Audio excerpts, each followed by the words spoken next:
नमस्कार, मैं हूं पीयूष मणि अवस्थी। आप देखना शुरू कर चुके हैं इंडिया जंक्शन।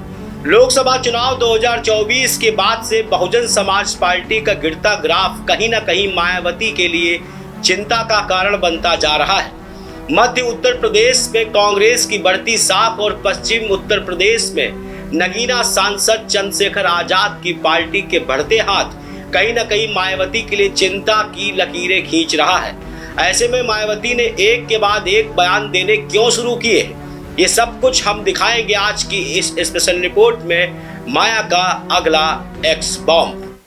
2007 से लेकर अब तक बहुजन समाज पार्टी ने तमाम उतार चढ़ाव भरे मोड़ देखे हैं। कभी दलितों की मसीहा कही जाने वाली मायावती का राजनीतिक करियर उरूज पर था, तो एक समय ऐसा भी आया कि मायावती का सामना तमाम बड़े बड़े विवादों के साथ हुआ। ताज कॉरिडोर के मामले से लेकर आय से ज्यादा संपत्ति तक के मामलों में मायावती को खींचा गया, लेकिन सोशल इंजीनियरिंग के फार्मूले के जरिए राष्ट्रीय महासचिव सतीश चंद्र मिश्र ने मायावती की डूबती नैया को पार लगाने की बेहद कोशिशें भी की। 2024 के चुनाव से पहले मायावती ने अपने दम पर अकेले चुनाव लड़ने की घोषणा करके सत्ता पक्ष और विपक्ष दोनों को ही सोचने पर मजबूर कर डाला था। 2024 के चुनाव हुए, लेकिन मायावती का वजूद राजनीतिक दृष्टिकोण से खतरे में ही पड़ गया है। उधर दलितों की राजनीति को बढ़ावा देने के लिए मध्य उत्तर प्रदेश में राहुल गांधी लोकसभा चुनाव के बाद से लेकर अब तक लगातार सक्रिय दिख रहे हैं। राहुल की नज़र 2027 के विधानसभा चुनाव में मध्य उत्तर प्रदेश के गैर जाटव दलित वोटों पर टिकी हुई है, तो वहीं नगीना से नवनियुक्त सांसद चंद्रशेखर आजाद ने मायावती के जाटव वोट पर सीधा प्रहार कर डाला है। मायावती की पार्टी बहुजन समाज पार्टी का अर्श से फर्श पर गिरना इस बात का संकेत देता है कि अब मायावती की पार्टी शून्य पर आ गई है।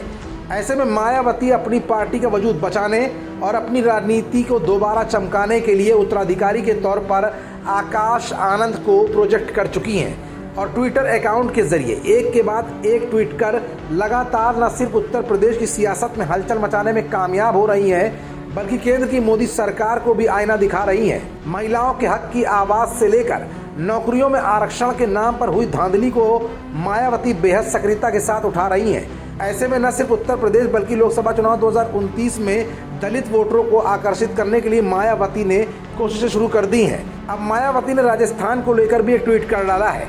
माया ने अपने ट्वीट के जरिए अब राजस्थान सरकार को चेतावनी दी है। माया अपने ट्वीट में लिखती हैं कि राजस्थान में महिला सुरक्षा का हाल बेहाल है। हनुमानगढ़ी में जिले की नायक समाज की 2 नाबालिग बहनों के साथ 40 दिनों तक दुष्कर्म की हुई घटना अति दुखद और निंदनीय है। सरकार दोषियों के विरुद्ध सख्त कानूनी कार्रवाई करे और साथ ही ऐसे उपाय भी जरूर करे जिससे ऐसी वारदातें आगे न होने पाए। कहीं न कहीं मायावती का ये ट्वीट इस समय राजनीतिक गलियारों में चर्चा का विषय बन गया है। माया की कोशिशें हैं कि अब सरकारों को चेताते हुए दलित वोट बैंक को संगठित करने की कोशिश की जाए, क्योंकि मायावती को अब लगने लगा है कि उनके दलित वोट बैंक पर कहीं न कहीं नगीना के सांसद चंद्रशेखर आजाद की पार्टी आजाद समाज पार्टी और मध्य उत्तर प्रदेश में कांग्रेस पार्टी सेंधमारी करने में जुटी हुई है। ऐसे में मायावती के ट्वीट बम एक के बाद एक अब लगातार आने की संभावनाएं बनी हुई हैं, ताकि लाइमलाइट में बने रहने और बहुजन समाज पार्टी की हनक सत्ता पक्ष और विपक्ष दोनों के साथ साथ एक संदेश के रूप में आम जनता के बीच में भी पहुंचता रहे। खबरों से जुड़े रहने के लिए सब्सक्राइब करें हमारा चैनल इंडिया जंक्शन।